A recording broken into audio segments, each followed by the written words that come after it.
Hello and welcome back to the another informative video of के middle east YouTube channel. मेरा नाम है संजीव कौशल और आज की इस वीडियो में हम पर्टिकुलर बात करेंगे यूएसए वर्सेस कनाडा के बारे में। बहुत सारे टॉपिक्स हैं जिसके अंदर हम कंपेयर करेंगे यूएसए का और कनाडा का। और अगर आप भी इन दोनों डेस्टिनेशन में अपना ड्रीम डेस्टिनेशन ढूंढ रहे हो, बहुत सारे लोगों का यूएस ड्रीम है या कनाडा अल्टीमेटली ड्रीम है, वहाँ पे मल्टीपल रीज़न के लिए जाने का, चाहे वो स्टडी हो, चाहे वो टूरिज़्म पर्पज़ हो या फिर वहाँ पे सेटलमेंट के लिए। तो हम इस वीडियो में प्रॉपर कंपैरिजन करेंगे ताकि शायद आपको पता चल जाए दोनों कंट्री में कंपैरिजन होने के बाद में कि कौन सी कंट्री आपके लिए सूटेबल है और किस कंट्री के लिए आपको ऑप्ट करना चाहिए। इस वीडियो को लास्ट तक देंगे ताकि प्रॉपर इन्फॉर्मेशन आपको मिल जाए।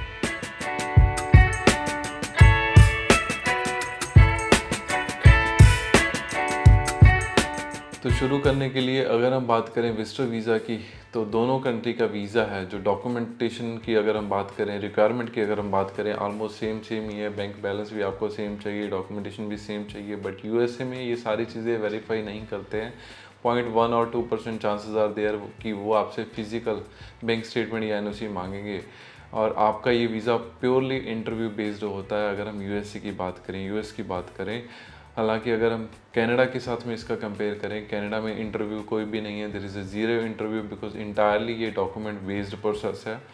तो आपके पूरे फाइल, पूरी हर चीज़ डॉक्यूमेंट स्कैन करके ऑनलाइन अपलोड करना पड़ता है। फीस दोनों की ऑलमोस्ट सेम है। कनाडा के लिए 185 कैनेडियन डॉलर है, यूएस के लिए 160 यूएस डॉलर है।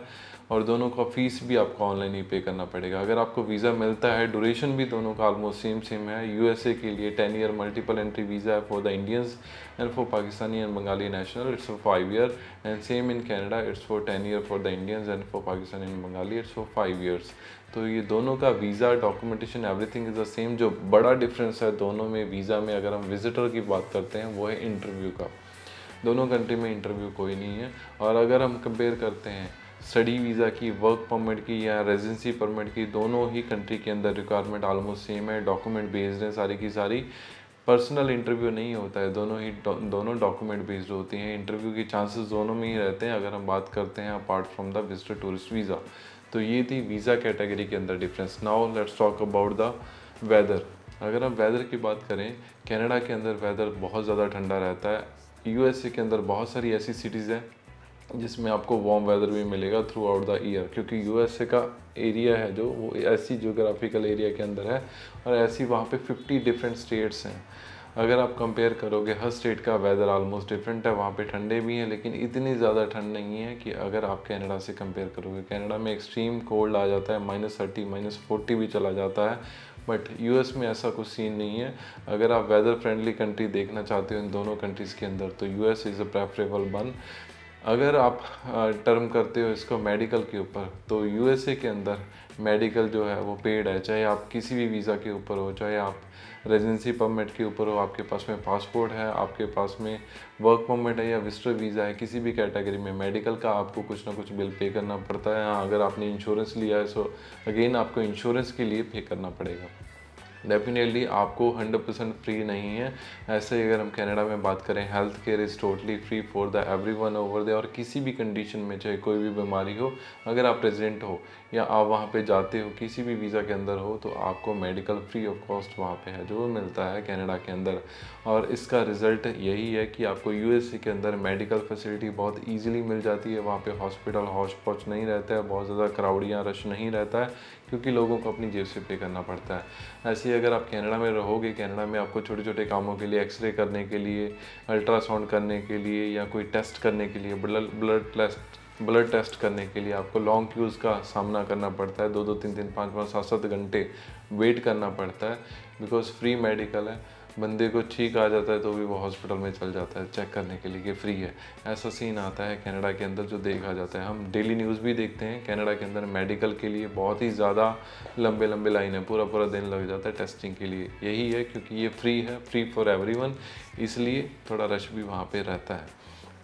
एज़ कम्पेयर टू यूएस ऐसा कोई सीन नहीं है। हॉस्पिटल्स आपको बहुत ही फ्री मिलेंगे और क्वालिटी ऑफ मेडिकल मिलेगा।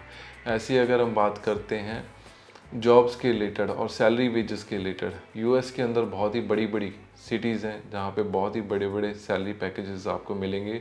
अगर आप रिमोटली वर्क करोगे तो भी यूएस की किसी कंपनी में काम करते हो तो सबसे ज़्यादा दुनिया में जो सबसे ज़्यादा वेजेस मिलते हैं रिमोटली वर्क करने के लिए वो यूएस में मिलते हैं।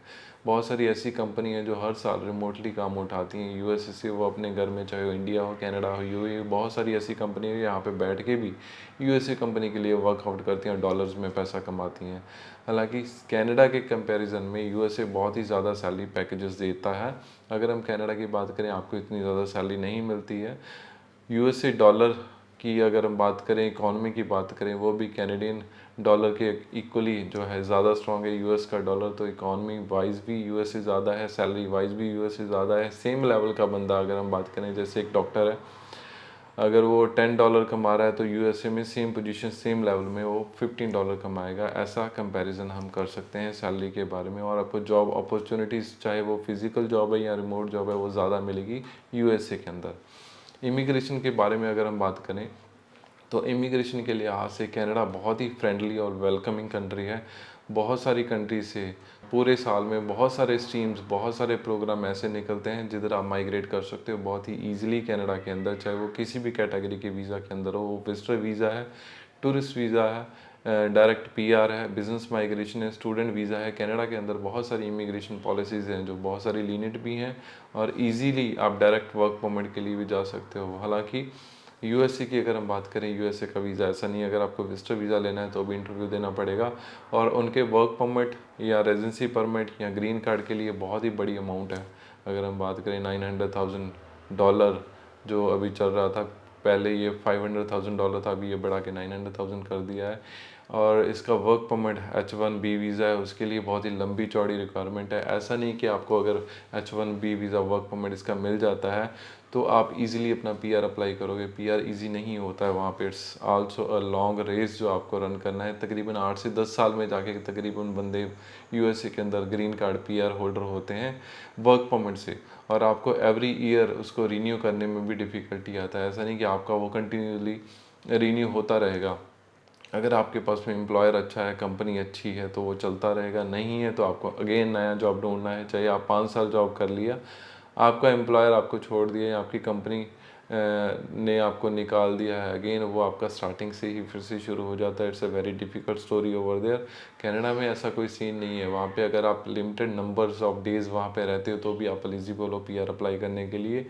जॉब सैलरी वहाँ पे कम है, लेकिन कहीं ना कहीं किधर ना कहीं आपको कोई ना कोई जॉब मिल जाता है, आपका गुजारा चलता रहता है। और पीआर आप 2-3 साल में हो सकते हो।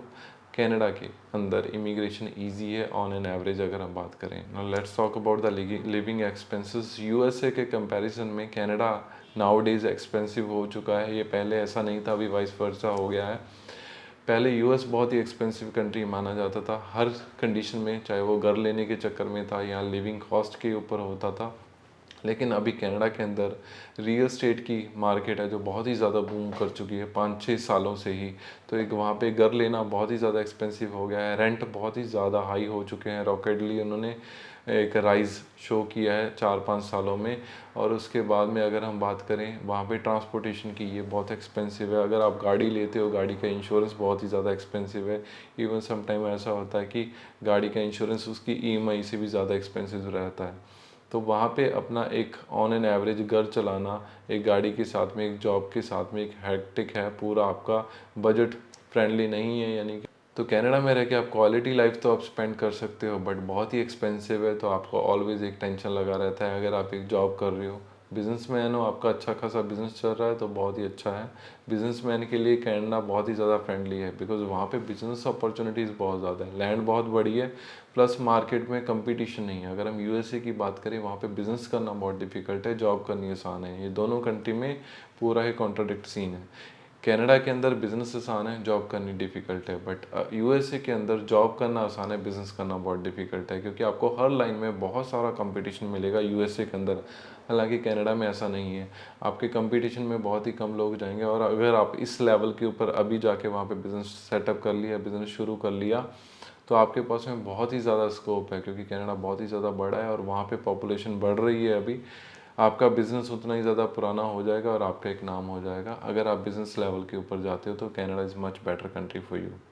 टैक्सेस की अगर हम बात करें तो कनाडा के अंदर टैक्सेस ज़्यादा है as compare to the USA. USA के अंदर भी काफ़ी टैक्सेस है, बट ओवरऑल टैक्सेस जब आप काउंट करते हो इन अ ईयर या एनुअली या मंथली बेसिस के ऊपर, तो कनाडा के अंदर आपको हर लेवल के ऊपर टैक्सेस है वो ज़्यादा देना पड़ता है आपके सैलरी के इक्वली। हालांकि यूएसए में क्या है, सैलरी पैकेज ज़्यादा है, टैक्सेस कम है। कनाडा में सैलरी पैकेज भी कम है लेकिन टैक्सेस ज़्यादा है, तो on an average it will effect on your salary and savings as well. Guns की अगर हम बात करें, यूएसए के अंदर पर्टिकुलर कोई लाइसेंस नहीं लेना पड़ता, तो as compare the crime ratio is high in US, क्योंकि वहाँ पे हर बंदा विदाउट एनी लाइसेंस कोई भी गन खरीद सकता है। हालांकि कनाडा में गन खरीदना बहुत ही इजी है, इवन लाइसेंस लेना भी बहुत ही इजी है। कनाडा के अंदर भी आप लाइसेंस का गन अप्लाई कर सकते हो and then you can buy a gun over there, but ऐसा नहीं कि विदाउट लाइसेंस आप गन उठा रहे हो। अगर हम एक कंपैरिजन करें, एक सर्वे के अंदर देखा गया है कि 100 में से 20 बंदों के पास में कनाडा में गन है, और यूएसए में 100 में से 100 के पास में ही गन है, जो भी बंदे अडल्ट हैं। यूएसए में क्राइम रेशियो बहुत ही ज़्यादा है, वहाँ पे कुछ नहीं पता कब कौन गन निकाल के किसी को शूट कर, ऐसा वहाँ पे सीन हम हर रोज़ देखते हैं न्यूज़ के अंदर। कनाडा में भी बहुत ज़्यादा क्राइम रेशियो है इस चीज़ को लेके, गन्स को लेके, गन कल्चर को लेके, but still it's safer than the USA. तो ये सारी चीज़ें थी जो मैं आपको बताना चाहता था। इसके कंपैरिजन में आप चेक कर सकते हो कौन सी कंट्री आपके लिए अच्छी है, कौन सी बुरी है। हालांकि दोनों ही कंट्री बहुत ही अच्छी हैं, दोनों ही कंट्री घूमने वाली हैं, दोनों ही कंट्री बहुत सारे तरीके के immigration policies, rules and regulations जो है हर महीने हर साल देती हैं, और बहुत सारी ऑप्शंस हैं वहाँ दोनों कंट्री में जाके सेटल होने के लिए, काम करने के लिए। ये वीडियो अच्छी लगे इसको लाइक करो, शेयर करो, और इसको मैक्सिमम शेयर करो ताकि सारे बंदे इसके अंदर जो भी इन्फॉर्मेशन दी है उसका बेनिफिट ले सकें। ऐसी बहुत सारी वीडियो हम इस चैनल के ऊपर कंटिन्यूसली डालते रहते हैं। इस चैनल को सब्सक्राइब करोगे ताकि आपको उसका नोटिफिकेशन सबसे पहले मिल जाए। Thank you to watch this video.